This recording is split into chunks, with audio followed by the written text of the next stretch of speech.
Bonjour et bienvenue sur Mon Financier.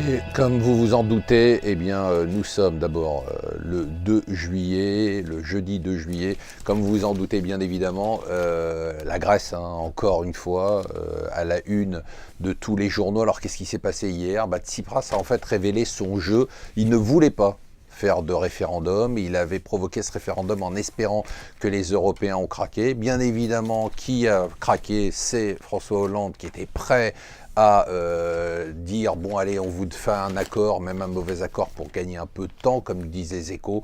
Mais Angela Merkel a dit non, puisque les Grecs veulent organiser un référendum, qu'ils organisent leur référendum. Ensuite, on verra ce qui se passe en fonction des résultats du référendum.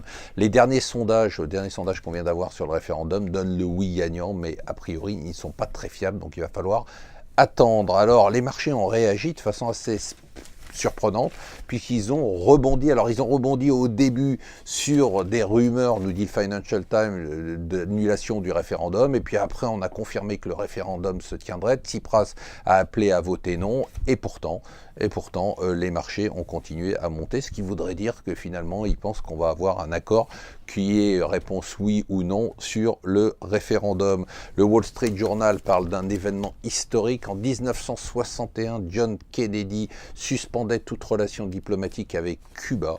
Et bien voilà, le 20 juillet, ces relations seront rétablies. Un article passionnant dans le Wall Street Journal sur un rapport du FMI, dans lequel on s'aperçoit qu'au FMI, on savait déjà en 2010, quand on a prêté de l'argent à la Grèce, qu'on n'aurait jamais dû leur prêter de l'argent et que les prévisions qu'on avait à l'époque de croissance économique étaient totalement aberrantes et insoutenables. Alors, si, comme lui, vous avez 30 milliards de dollars, faites un don. Le prince Al-Walid, notre ami saoudien, a décidé de donner tout son argent à des œuvres de charité.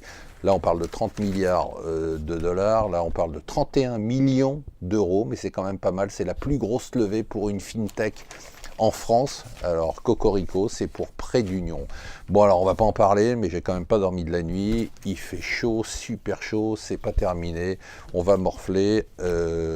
Aucune chance que j'aille m'installer un jour au Sahara, si c'est ça, le vent du Sahara. Voilà, restez avec nous sur Mon Financier.